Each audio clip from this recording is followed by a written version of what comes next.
Boudreaux, an economist at George Mason University, says it's not the payroll taxes that are the problem. It's the constant state of uncertainty over what's going to come out of Washington. And he joins us now. It's never ending, though. I mean, we were just talking about this. We got a 2-month extension potentially on this payroll tax. They're going to revisit it again. How do I plan anything?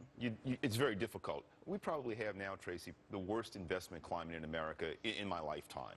I have to go back maybe to the Great Depression to find one that's worse or even as bad.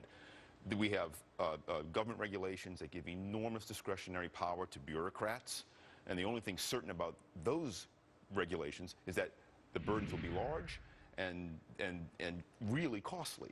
And so investors stay on the sidelines. They don't want to invest in this kind of climate. Today, net private domestic business investment is down 56% from what it was at the start of the recession. And I don't see these investors coming back until we have a more business-friendly, free market-friendly environment in Washington. So what happens? Because we know we have financial regulations coming down the pike. We have so much tax uncertainty. Corporations are all hoarding cash. Yep. They don't know what to do because they're actually in really good shape. Yep. But no one wants to spend a penny. Yeah, and you know, one of the myths that the mainstream media puts out there is that consumers aren't spending. That's not true. Consumer spending's back up to where it was prior to the recession.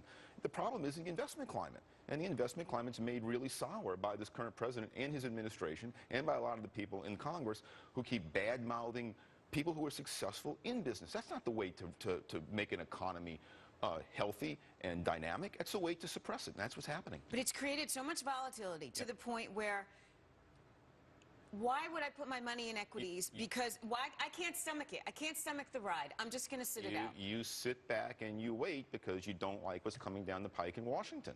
And that's what people are doing. How does this change? I mean, you know, many are saying we're on a path to socialism here with all the rules and regulations being imposed. Yeah. Where's the light at the end of the tunnel? Well, we better hope that policy that's coming out of Washington and the rhetoric that's coming out of Washington changes. That's the only thing that's going to change it. As long as the threat of coming down heavy with taxes and regulations remains as it is today, investors will stay on the sidelines. You're talking about repealing things like Dodd-Frank, like President Obama's health care plan, which Nick mentioned comes into 2014. Stop the soak the rich rhetoric. Yeah.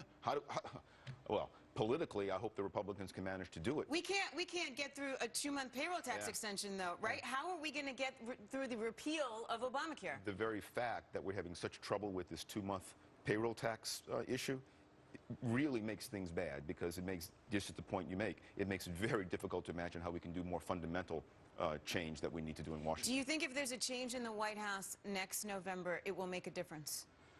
Yes, although it depends who that change is. You know, we can... Because there'd have to be a change in Congress as well. There'd have to be a change. Well, yeah. But almost anyone would be better than Obama. I mean, he's so over the top now, populist and soak the rich. It's really scaring away investors. It's making the climate very sour for business and entrepreneurs. And yet today we saw consumer sentiment go up. Yeah. So we're getting mixed signals from this economy. Yeah, but it's not. I don't think it's so much consumers are spending money. It's the investors. As you point out, businesses are sitting on hoards of cash.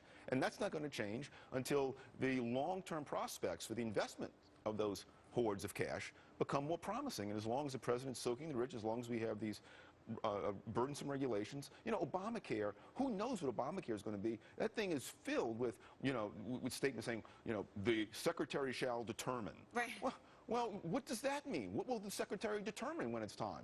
And so businesses look at that and say, I don't want to put my money on the line. I don't want to expand my firms. I don't want to expand my factories. I don't want to hire new workers. I don't want to renovate, because I don't know what's going to happen. I don't certainly want to hire people. And that's the real problem we have now. And as a result, we have inertia in the economy. We have, yeah. Professor Boudreaux, thank you so much. Happy holidays. Happy holidays to you.